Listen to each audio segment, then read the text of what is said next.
ಕೋಲ್ಕತ್ತಾದಲ್ಲಿ ಕರ್ತವ್ಯ ನಿರತ ವೈದ್ಯೆ ಅತ್ಯಾಚಾರವೆಸಗಿ ಕೊಲೆ ಮಾಡಿರುವ ದುಷ್ಕೃತ್ಯವನ್ನ ಖಂಡಿಸಿ ವೈದ್ಯರು ಶನಿವಾರ ಅರ್ಕಲ್ಗೂಡು ಪಟ್ಟಣದಲ್ಲಿ ಪ್ರತಿಭಟನೆ ನಡೆಸಿದ ಪರಿಣಾಮ ಆಸ್ಪತ್ರೆಗಳಲ್ಲಿ ಚಿಕಿತ್ಸೆ ಸಿಗದೆ ರೋಗಿಗಳು ಪರದಾಡುವಂತಾಗಿತ್ತು. ತಾಲೂಕು ಸರ್ಕಾರಿ ವೈದ್ಯರ ಸಂಘದ ಘಟಕ ಹಾಗೂ ಖಾಸಗಿ ಘಟಕದ ವೈದ್ಯರು ಸಿಬ್ಬಂದಿ ಪಟ್ಟಣದ ಅನಕೃ ವೃತ್ತದಲ್ಲಿ ಮಾನವ ಸರಪಳಿ ನಿರ್ಮಿಸಿ ಆಕ್ರೋಶ ವ್ಯಕ್ತಪಡಿಸಿದರು. ಈ ವೇಳೆ ವೈದ್ಯರು ಹಾಗೂ ಸಿಬ್ಬಂದಿಗಳು ಪ್ರತಿಭಟನೆಯಲ್ಲಿ ನಿರತರಾಗಿದ್ದ ಪರಿಣಾಮ ಆಸ್ಪತ್ರೆಗಳಲ್ಲಿ ಚಿಕಿತ್ಸೆ ಸಿಗದೆ ರೋಗಿಗಳು ಪರದಾಡಿದರು.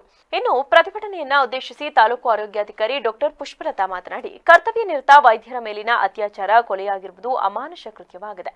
ಇದರಿಂದ ವೈದ್ಯಕೀಯ ಸೇವೆ ಸಲ್ಲಿಸುವ ವೃಂದಕ್ಕೆ ಜೀವ ಭಯ ಉಂಟು ಮಾಡಿದೆ.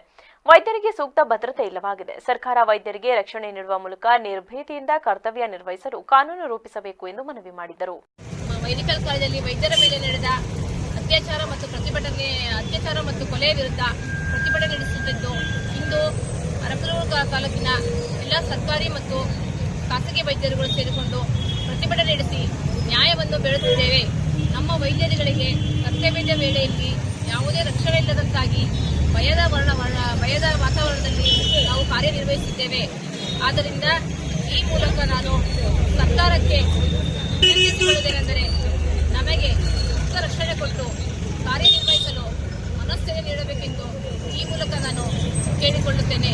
ನಮ್ಮ ಎಲ್ಲ ವೈದ್ಯಾಧಿಕಾರಿಗಳ ಸಂಘದ ಪರವಾಗಿ ಮತ್ತು ನಮ್ಮ ಖಾಸಗಿ ವೈದ್ಯರ ಸಂಘದ ಪರವಾಗಿ ಹಾಗೂ ನಮ್ಮ ಇಲಾಖೆಯ ಎಲ್ಲ ಸಿಬ್ಬಂದಿಗಳ ಪರವಾಗಿ ನಾನು ವಿನಂತಿಸುವುದೇನೆಂದರೆ, ನಮಗೆ ರಕ್ಷಣೆ ಕೊಡಿ.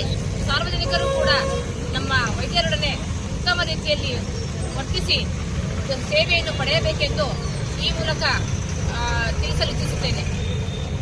ಪ್ರತಿಭಟನೆಯಲ್ಲಿ ಡಾ ಲತಾ, ಡಾ ನಮ್ರತಾ, ಡಾ ಸುರೇಶ್, ಡಾ ದಿವ್ಯಾ, ಡಾ ಸಿಂಧು, ಡಾ ಸುನೀಲ್, ಡಾ ಅನಿಲ್, ಡಾ ಶರತ್ ಸೇರಿದಂತೆ ಸಿಬ್ಬಂದಿಗಳು ಪಾಲ್ಗೊಂಡಿದ್ದರು.